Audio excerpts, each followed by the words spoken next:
لیکن دوسری طرف ہمیں یہ معلوم ہے کہ جب بھی کسی ترمیم کا اطلاق ہوتا تھا تو پچھلا ماضی بھی دیکھا جاتا تھا اور ماضی سے اطلاق کر دیا جاتا تھا، جس طریقے سے بہت سارے کیسز ختم ہوئے۔ اگر یہ مستثنی ہو جاتے ہیں وزیر اعظم، چلیں آپ یہ کہتے ہیں کہ کسی ایک کی خواہش ہوگی، مستثنی ہو جاتے ہیں تو کیا یہ اطلاق ماضی کے دوسرے وزرائے اعظم پہ نہیں ہوگا؟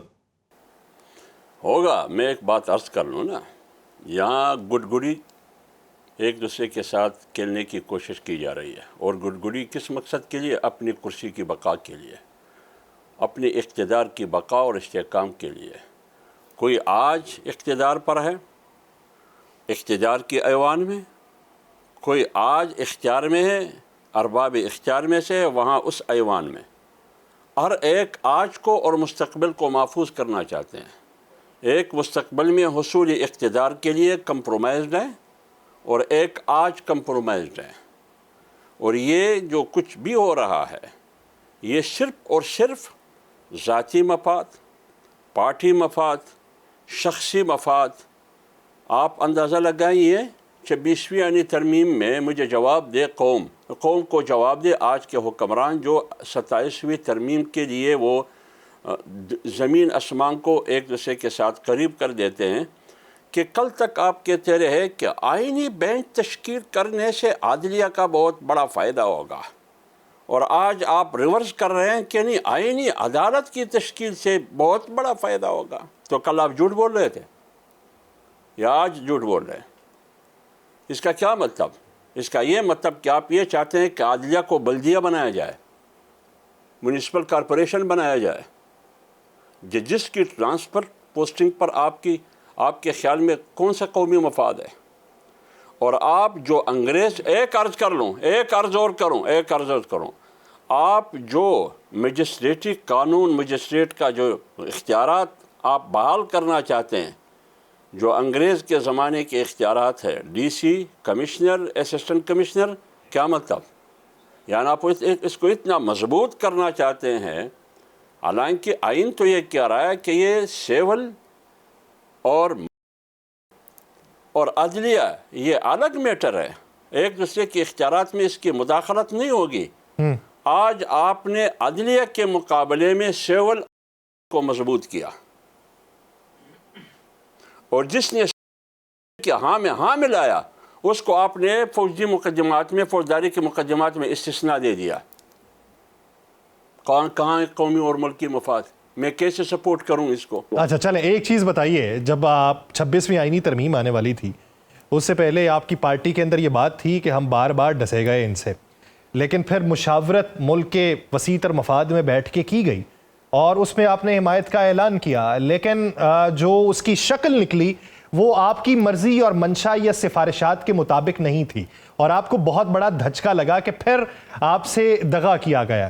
تو کیا اس بات چٹا انکار کیا جائے گا کہ کسی موقع پہ کسی نقطے کے اوپر حمایت نہیں ہوگی، بشمول یہ جانتے ہوئے بھی کہ قومی اسمبلی میں آپ کی حمایت کے بغیر بھی ان کے نمبر گیم پوری؟ دیکھیے بات یہ ہے، اگر آپ نے نمبر گیم پوری کرنی ہے، وہ تو آپ نے پوری کی۔ جب آپ کے نمبر پورے نہیں تھے تو آپ نے 12 بار مولانا کے پاس چکر لگائے۔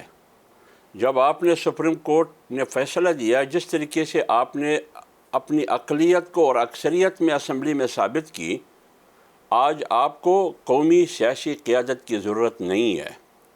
کیوں نہیں ہے؟ اس کا مطلب یہ ہے کہ آپ کو 25 کروڑ عوام کی کوئی ضرورت نہیں ہے، آپ کو ضرورت ہے صرف کرسی کی۔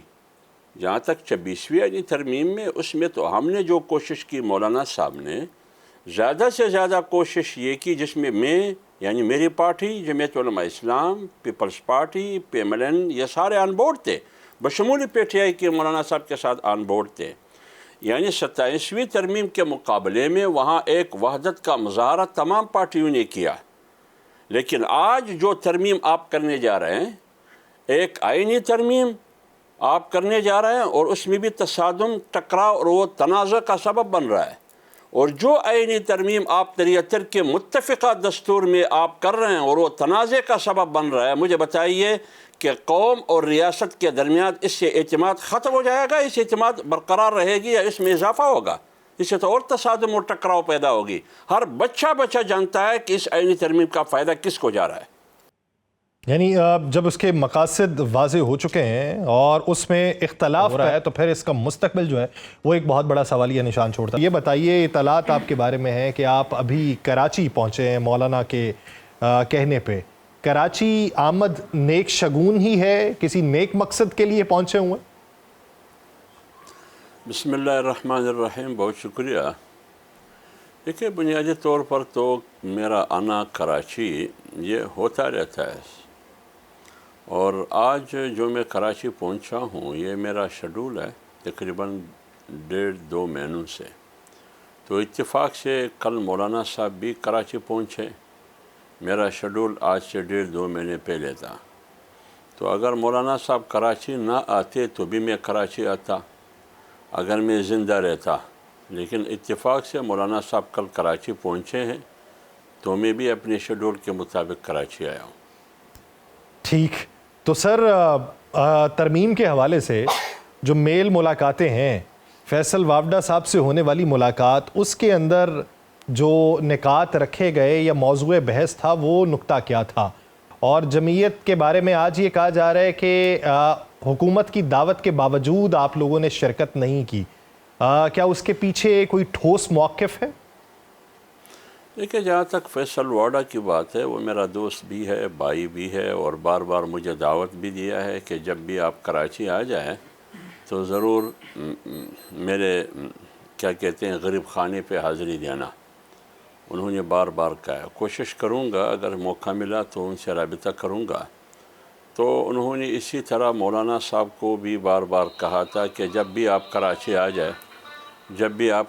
آ جائے، بار بار وہ دعوت دیتا رہا مولانا صاحب کو کہ آپ ہمارے غریب خانے میں کبھی کبھار تشریف لائے، یہ ہمارے لیے بہت اعزاز کی بات ہوگی.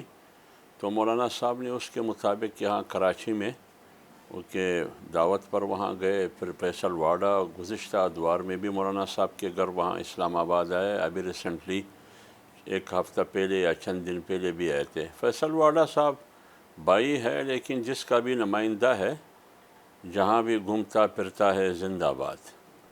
اس کو سینیٹر بنایا ہے پیپلز پارٹی نے، اور MQM نے کراچی سے بنایا ہے، سندھ سے.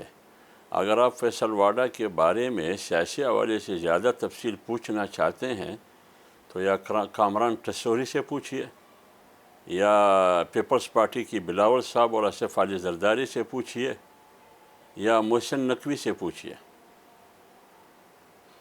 تو سر میرا جو میں اب اس موضوع پہ زیادہ بات نہیں کرتا سر. میں دوسری جہاں تک آپ نے ترمیم کی بات کی، 27ویں ترمیم کی بات کی. دیکھیے، مولانا صاحب کی پریس کانفرنس آپ کے سامنے ہے. کل انہوں نے کہا، کل انہوں نے پریس کانفرنس کی کہ ابھی تک مسودہ ہمارے سامنے نہیں ہے.